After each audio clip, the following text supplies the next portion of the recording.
My name is Emma Catherine Morrison and I'm 27 years old. What I'm about to tell you isn't a story about karma or poetic justice, though both play a role. This is about the moment my father sat in a lawyer's office and realized he'd abandoned his daughter at her grandmother's funeral for a vacation, and that decision had cost him $8.5 million. This is about watching greed destroy itself. Before I tell you about that estate reading, when the lawyer called my name instead of my parents' and Dad's mouth literally fell open in shock, I need to take you back to where it all started. Back to Sacred Heart Church, where my grandmother lay in a casket and my parents checked their watches, more concerned about missing their cruise departure than saying goodbye to the woman who raised me. My grandmother, Rose Margaret Morrison, was the strongest person I ever knew. She'd raised 4 children as a single mother after my grandfather died in a factory accident when my dad was just 12. She worked 2 jobs, seamstress during the day, cleaning offices at night, to keep food on the table and her kids in school. She never complained, never asked for help, never showed weakness. By the time I was born, Grandma Rose had retired and was living comfortably in a modest house in Portland, Maine. My parents, Martin and Christine Morrison, lived 20 minutes away with my older sister Amber and me. We visited Grandma every Sunday without fail, and those visits were the highlight of my week. While my parents were obsessed with appearances, status, and money, Grandma Rose cared about character. She taught me to sew, to cook, to balance a checkbook. She told me stories about surviving hardship with dignity. She made me feel valued in ways my parents never did. "You're special, Emma girl," she'd tell me, using her nickname for me. "Don't let anyone convince you otherwise. You have your grandfather's kindness and my spine. That's a powerful combination." My parents' relationship with Grandma was complicated. Dad resented that she'd never remarried, never pursued wealth, never given him the privileged upbringing his friends had. Mom looked down on Grandma's simple lifestyle, her second-hand furniture, her refusal to care about fashion or status. "Your grandmother could have done so much better," Mom said once when I was 12. "She could have married that banker who pursued her, lived in a nice house, given us opportunities. But no, she had to be stubborn and independent. She provided for 4 kids alone," I said. "That's pretty amazing." "It's poverty, Emma. Nothing amazing about that." I stopped arguing with Mom about Grandma after that. I just quietly continued my Sunday visits, soaking up every moment with the one person in my family who truly loved me. When I was 14, Grandma was diagnosed with pancreatic cancer. Stage 4. The doctors gave her 3 to 6 months. She lasted 4 months, and every day of those 4 months I was by her side. I'd take the bus to her house after school, do my homework at her bedside, read to her when she was too weak to hold a book herself. My parents visited occasionally, always briefly, always checking their phones. "You're spending too much time there," Mom complained. "You're 14. You should be with friends, not sitting in a dying woman's house." "She's my grandmother," I said. "And she's not just dying, she's living her last days. I want to be there." "Well, don't expect us to chauffeur you around. If you want to waste your youth playing hospice nurse, that's your choice." Grandma passed away on a Tuesday in November. I was there, holding her hand when she took her last breath. The hospice nurse was there too, along with Grandma's best friend Margaret, a woman in her 70s who'd been Grandma's neighbor and confidant for 40 years. "You're a good girl, Emma," Grandma whispered in one of her last coherent moments. "Don't let them change you. Promise me." "I promise, Grandma." She smiled, squeezed my hand weakly and closed her eyes.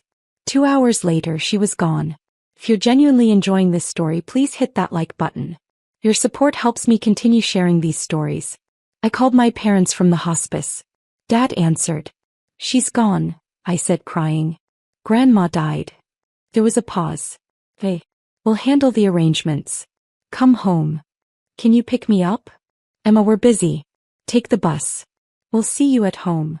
He hung up. I sat in Grandma's room, now just an empty shell without her presence, and cried while Margaret held me. "Your grandmother loved you more than anything," Margaret said softly. "She told me so many times how proud she was of you, how you were the light of her life." "She was mine too," I whispered. "I know, sweetheart. I know." The funeral was scheduled for Saturday, 4 days after Grandma's death. My parents had it planned down to the minute. Viewing at 10 a.m., service at 11 a.m., burial at noon, reception at 1 p.m. We need it done by 2 p.m., Mom said when I asked why everything was so rushed. We have a 4 p.m. flight to catch. I stared at her. A flight? Where are you going? Caribbean cruise, Dad said casually, not even looking up from his laptop. 7 days all-inclusive. We booked it 6 months ago and it's non-refundable. You're going on a cruise the day of Grandma's funeral?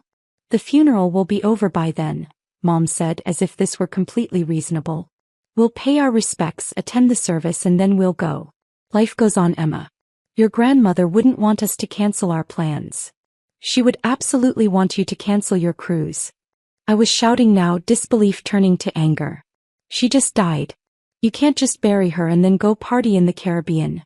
Watch your tone, Dad said sharply. We've already paid $8,000 for this cruise. We're not throwing that money away because of bad timing. Bad timing? She's your mother. And she's dead. Mom's voice was cold, final. Being sad won't bring her back. We're going on our cruise and you're staying with Amber for the week. End of discussion. I looked at my sister, who was 17 and had her headphones in, completely checked out of the conversation. She didn't care about Grandma, didn't care about me, didn't care about anything except her phone and her friends. I don't want to stay with Amber, I said. I want to stay with Margaret. Who's Margaret? Dad asked. Grandma's best friend. She offered to let me stay with her. My parents exchanged glances. Fine, Mom said with a shrug. Whatever. As long as we don't have to change our plans. The funeral was exactly as rushed and impersonal as they'd planned. The church was half empty. Grandma had outlived most of her friends and the ones who remained were elderly and frail.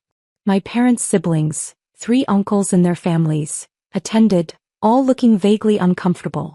I sat in the front pew with my parents and Amber. Margaret sat directly behind us. The service was generic, delivered by a priest who'd never met Grandma and kept calling her Ruth instead of Rose. I wanted to scream. This was Grandma Rose, who'd raised 4 children alone, who'd worked herself to exhaustion to provide, who'd taught me everything that mattered. And she was getting a 30-minute cookie-cutter service because my parents had a cruise to catch. When it came time for family to speak, no one stood up. The priest looked at my father expectantly. Dad checked his watch and shook his head. I stood up. I'll speak, I said, my voice shaking. I walked to the podium and looked out at the sparse crowd. Then I talked about Grandma Rose for 15 minutes. Her strength, her kindness, her wisdom, her love. I told stories that made people laugh and cry. I honored her the way she deserved. When I finished and returned to my seat, my mother leaned over and whispered, "That was unnecessarily long. We're going to miss our flight." I didn't respond. I just stared straight ahead, hating her. The burial was quick. Grandma was lowered into the ground next to Grandpa, and the priest said a brief prayer. The reception was held at the church basement. Sandwiches and coffee that my parents had ordered from the cheapest caterer they could find. At 1:45 p.m., exactly as planned, my parents announced they were leaving. "Emma, Amber's going to drop you at Margaret's house," Mom said, already walking toward the parking lot. "We'll be back in a week. Be good." "You're really leaving?" I couldn't believe it was actually happening. "Right now. Grandma's in the ground and you're leaving for a vacation?" "She's dead, Emma." Dad's voice was irritated now, like I was being unreasonable. "She won't know we're gone. We paid for this trip and we're taking it. You're old enough to understand priorities. I understand that you care more about a cruise than your own mother," I said. Dad's face flushed red. "You're being dramatic and disrespectful. We'll discuss this when we get back." They left. Just walked out of Grandma's funeral reception and drove away to catch their flight to the Caribbean. Amber gave me a ride to Margaret's house 20 minutes later, barely speaking the whole drive. "Sorry about Mom and Dad," she said when we pulled up to Margaret's small bungalow. "They're kind of terrible." It was the most honest thing she'd ever said to me. Margaret Hanson was everything my parents weren't. Warm, present, deeply kind. She welcomed me into her home like I'd always belonged there. "You'll take the guest room," she said, showing me to a cozy bedroom with a quilt-covered bed and lace curtains. "Stay as long as you need, sweetheart. I promised Rose I'd look after you if anything happened to her, and I keep my promises." "Grandma asked you to look after me?" "She did. About 2 months ago, when she knew she didn't have much time left. She was worried about you, Emma. Worried about how your parents treated you. She wanted to make sure someone would be there for you." I started crying and Margaret held me while I sobbed for Grandma, for the funeral she deserved but didn't get, for the parents who'd chosen a vacation over grieving. That week with Margaret changed my life. She told me stories about Grandma I'd never heard, about her strength during the hardest years, her quiet acts of generosity, her fierce protection of her children despite having so little. "Your grandmother was remarkable," Margaret said one evening over tea. "She never had much money but she was rich in the ways that mattered. And she loved you so much, Emma. You were her pride and joy." "I loved her too," I whispered. "I know you did. And she knew it too." When my parents returned from their cruise, tanned, relaxed, and full of stories about buffets and excursions, they barely acknowledged I'd been gone. "Did you behave yourself at Margaret's?" Mom asked. "Yes." "Good. Back to normal now." But nothing was normal. I couldn't look at my parents the same way after they'd abandoned me at Grandma's funeral. Every interaction was colored by the knowledge that they'd prioritized a vacation over saying goodbye to the woman who raised them. I started spending more time at Margaret's house. She never minded, in fact she encouraged it. We'd have dinner together, work on sewing projects she'd learned from Grandma, talk about books and life and dreams. "You're always welcome here," she told me. "This is your second home." It became my first home. My real home. The place where I felt valued. Drop a comment and let me know where you're watching from. Your support means everything. The custody arrangement. 6 months after Grandma's funeral, things came to a head. My parents had been arguing constantly about money. They'd overspent on the cruise and other luxuries and were behind on bills. The stress made them even more insufferable than usual. One night they sat me down for a family meeting. "Emma, we need to discuss your future," Dad said in his serious business voice. "Your mother and I are facing some financial pressures right now. We need to cut expenses." "Okay," I said slowly, not sure where this was going. "Amber is heading to college next year and that's going to be expensive. We need to prioritize her education. So we've made a decision. You're going to go live with Margaret." I blinked. "What?" "Margaret offered to take you in," Mom said. "She has plenty of space and she clearly enjoys your company. It makes sense for everyone. We can focus on Amber's needs and you can be somewhere you're obviously more comfortable." They were giving me away. 6 months after abandoning me at Grandma's funeral, they were literally giving me away to reduce their expenses. I should have been devastated. Instead I felt relieved. "Hey," I said. They looked surprised that I'd agreed so easily. "We'll still see you," Dad said awkwardly. "Holidays and such. This isn't abandonment. It's just a practical arrangement." "Sure," I said. "Can I go pack?" The legal arrangements were surprisingly simple. Margaret was already a registered foster parent. She'd fostered several children over the years, so the paperwork went through quickly. My parents signed away custody without hesitation, and by my 15th birthday, I was officially living with Margaret full-time. My parents visited twice in the first year, then once the next year, then not at all. Amber went to college and rarely came home. When she did, she didn't visit me at Margaret's. I was alone with my biological family, but I wasn't lonely, because I had Margaret. Margaret became the mother I'd never had. She encouraged my education, supported my interests, and made me feel like I mattered. She worked as a retired accountant who did consulting work from home, so she was always available when I needed her. "What do you want to be, Emma?" she asked me one evening when I was 16. "I don't know. Something that helps people, I think." "Your grandmother wanted to be a nurse," Margaret said. "But she never got the chance, had to drop out of school to work when her own mother died. She would have been brilliant at it." "Really? I never knew that." "She had dreams just like you do. Don't let anything stop you from achieving yours." Under Margaret's guidance, I flourished. My grades improved from B's to straight A's. I joined clubs, made friends, discovered a passion for social work.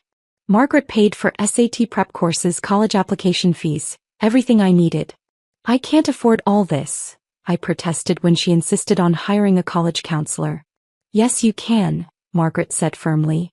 "Your grandmother left me something in her will specifically for your education. She wanted to make sure you had opportunities. We're using that money exactly as she intended." I got into Boston University's social work program with a partial scholarship. Margaret covered the rest without hesitation. During my 4 years there, she visited regularly, called weekly, and made sure I knew I was loved. My biological parents didn't call once during college. Didn't ask how I was doing. Didn't acknowledge my graduation. I stopped expecting anything from them. After getting my bachelor's degree, I was accepted into BU's master's program in social work with a focus on child welfare. I wanted to help kids like me, kids whose parents failed them who needed someone to step up and care. Margaret was at my master's graduation, crying and cheering louder than anyone. "Your grandmother would be so proud," she whispered, hugging me tight. "I wish she could have seen this," I said. "She sees it, sweetheart." "I know she does." I got a job at a nonprofit in Portland working with foster youth, helping them navigate the system, advocating for their needs, connecting them with resources. The work was hard but meaningful. I was living the life Grandma Rose would have wanted for me. Margaret was 83 now, still sharp and active, still my rock. We had dinner together every Sunday, keeping up the tradition I'd started with Grandma. Then, on a Tuesday morning when I was 27, I got a call from Margaret's attorney. "Ms. Morrison? This is James Chin from Chin and Associates. I'm calling regarding Margaret Hansen's estate." My blood went cold. "Is Margaret okay?" "I'm very sorry to inform you that Ms. Hansen passed away peacefully in her sleep last night. She had a heart attack. I'm told it was quick and painless."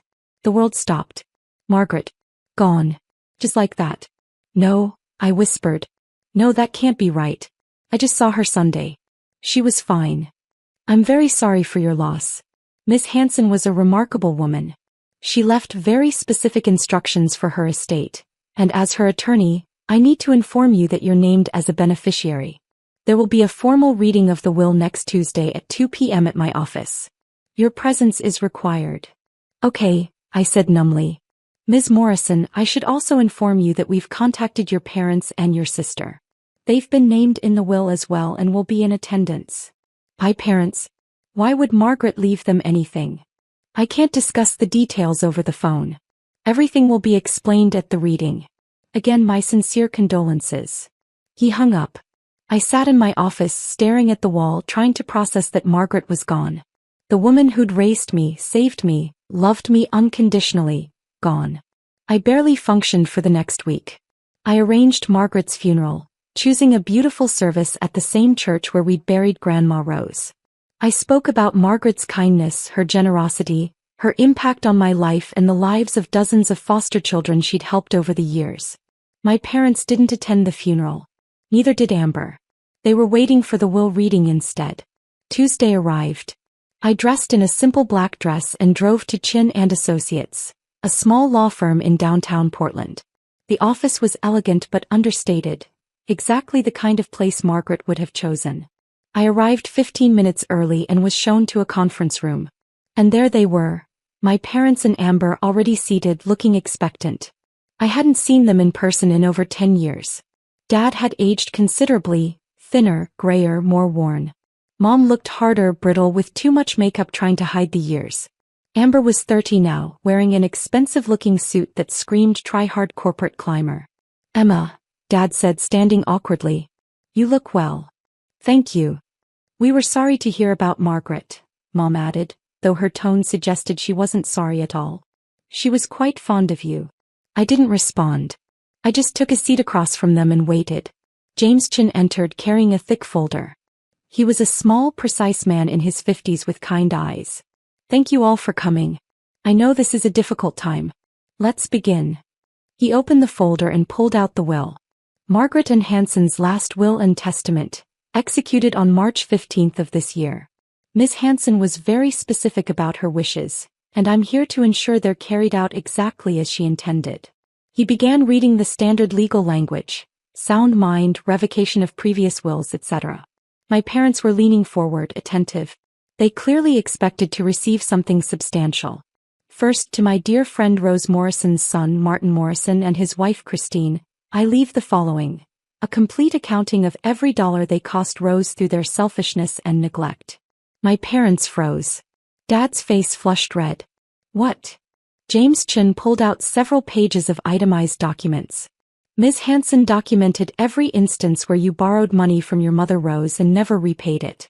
The total comes to $127,000 over a 30-year period. She also documented the care costs Rose paid out of pocket for your children, Emma and Amber, totaling another $43,000.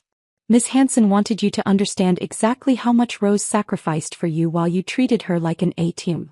He slid the documents across the table. Dad grabbed them, scanning frantically. This is ridiculous, Mom sputtered. She can't. There's more, James continued. To Martin and Christine Morrison, I also leave this message, which Miss Hanson recorded in her own words. You abandoned your daughter at your mother's funeral to take a cruise. You prioritized your comfort over saying goodbye to the woman who sacrificed everything for you. You gave Emma away like she was a burden instead of a blessing. You are the worst kind of parents. The kind who see children as accessories or inconveniences rather than human beings deserving of love. I hope this knowledge haunts you. The room was silent. Dad's mouth was literally hanging open. Mom had gone pale. Additionally, James said, Ms. Hanson established a $50,000 fund specifically for grief counseling and family therapy, should Emma ever choose to pursue reconciliation with you. She doubted you'd take advantage of it, but she wanted the option available. This fund will remain in trust for 5 years, after which it will revert to Emma. He moved on before my parents could respond. To Amber Morrison, I leave my collection of first edition books, valued at approximately $15,000, with the hope that you might read them and learn something about compassion and family loyalty. Amber looked confused. That's it? Books? Yes. Miss Hanson felt strongly that material wealth given to those who don't appreciate it is wasted. She hoped the books might provide some value to your life, though she had her doubts. James turned to me and his expression softened. And now, to Emma Catherine Morrison, whom I have loved as a daughter for 13 years, I leave the entirety of my estate. This includes my home at 428 Maple Street, valued at $680,000. My investment portfolio, currently valued at $3.2 million. My savings accounts, totaling $1.4 million. My retirement accounts, valued at $2.8 million. And various other assets including vehicles, jewelry, and personal property, valued collectively at $420,000. The total estate value is approximately $8.5 million. I couldn't breathe. $8.5 million? Additionally, James continued, reading from Margaret's personal letter, Emma, my darling girl, this money represents the life I built and the future I want you to have. Use it to continue your important work to help children who need advocates, to build the life you deserve. Your grandmother Rose would be so proud of the woman you've become, and so am I. You are the daughter I never had, and you've brought more joy to my life than you'll ever know. Live well, love deeply, and never forget that you are extraordinary. With all my love, Margaret. Tears streamed down my face. James handed me a tissue along with the letter, which was in Margaret's handwriting. My father's mouth was still hanging open, his face cycling through shock, disbelief, and rage. This can't be legal, he finally managed. She can't just, we're family. We have a right. You have no rights here, James said firmly. Miss Hanson's will is ironclad. I wrote it myself and ensured it would withstand any challenge. She was of completely sound mind when she executed it. You can contest if you'd like, but you'll lose and waste money on legal fees in the process. $8.5 million, Dad said, staring at me like he'd never seen me before. To her. To the daughter we gave away. The daughter you abandoned, James corrected. Miss Hanson was very clear about that. You didn't give Emma to her like some generous donation. You abandoned your child to save money, and Margaret stepped in to save that child from you. Mom was crying now, but they weren't tears of grief. They were tears of rage and regret. This isn't fair. We're her parents. We deserve. You deserve exactly what you got, I said quietly. Everyone turned to look at me. You left me at Grandma's funeral to go on a cruise. You told me she was dead and wouldn't know you were gone. You gave me away at 15 because I was too expensive.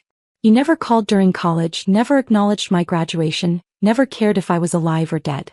Margaret deserved this money because she earned it through kindness, love, and showing up. You deserve nothing because you gave nothing. I stood up, holding Margaret's letter to my chest. I'm done here. Mr. Chin, please send me the estate documents. I'll sign whatever needs to be signed. Of course, Ms. Morrison. I walked out of that conference room and didn't look back. Behind me, I heard my father's voice. Emma, wait. We should talk about this. We're still family. I kept walking. It took 6 months to settle the estate completely. During that time, my parents tried to contact me 67 times. Calls, emails, texts, even showing up at my work. Each message was some variation of, "We made mistakes but we're still family," and "Surely Margaret would want you to share with your parents." I blocked them after the first 10 attempts. Amber sent one email. "I don't think what Margaret did was fair, but I guess she was closer to you than us. Congrats on the money." I didn't respond. I sold Margaret's house. I couldn't live there without her, and the memories were too painful. I kept some of her belongings. Her sewing machine, her recipe box, photos of us together, the quilt she'd made me.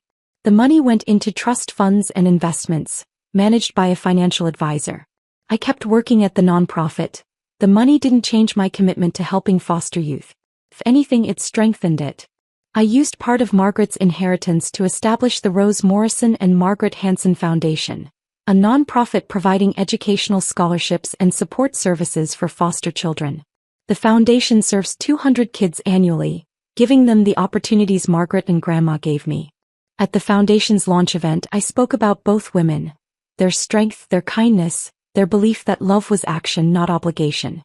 I told the story of being abandoned at my grandmother's funeral and how that abandonment led me to the woman who would raise me with actual love. The local news covered the event. My parents saw it. They sent more messages, now trying to reframe the narrative. "We always knew you'd do great things, and your grandmother would be proud." I deleted them all. I'm 28 now. The money has been invested wisely and continues to grow. I live comfortably but not extravagantly in a small house near the nonprofit where I work. I'm engaged to a wonderful man who works in education and understands exactly why my chosen family matters more than my biological one. My parents are apparently struggling financially.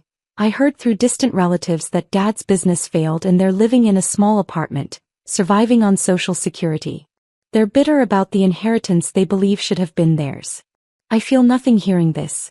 No satisfaction, no guilt, just nothing. They're strangers who happen to provide DNA. The real inheritance wasn't the money. It was the lesson that family is built through presence, sacrifice, and unconditional love. Grandma Rose taught me that. Margaret proved it. And I'm passing it forward through the foundation, through my work with foster kids, through building a life based on the values they instilled in me. Sometimes people ask if I regret not sharing the inheritance with my parents. If blood family deserves something just for being related. I don't regret it. Margaret left her money to the person who loved her, honored her, and showed up for her. That wasn't my parents. That was me. They had 13 years to build a relationship with Margaret. They chose not to. They had 13 years to repair their relationship with me. They chose not to. Choices have consequences. They chose cruises and appearances and convenience over love and presence. I chose differently. Margaret's will reflected those choices. If you're reading this and you've been abandoned, given away, or treated as less valuable than your parents' comfort, please hear me. Their failure to love you properly doesn't define your worth. Your value isn't determined by people too selfish to see it. Find your Margaret. Find the person who will step up when your biological family steps away.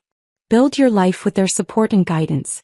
And when you succeed, honor the people who actually deserved honor. I'm living proof that chosen family is real family. That love is action, not obligation. That showing up matters more than showing up in a DNA test. To Grandma Rose and Margaret, thank you. For seeing me when I was invisible to my own parents. For loving me when I felt unlovable. For teaching me that family isn't about biology. It's about showing up, consistently and unconditionally. I carry you both with me every single day. The foundation bears your names. The children we help are your legacy. And the life I'm building is proof that your love transformed everything. You gave me the real inheritance. The knowledge that I deserved better than I was getting, and the courage to accept it when someone offered it. Thank you. For everything. Always.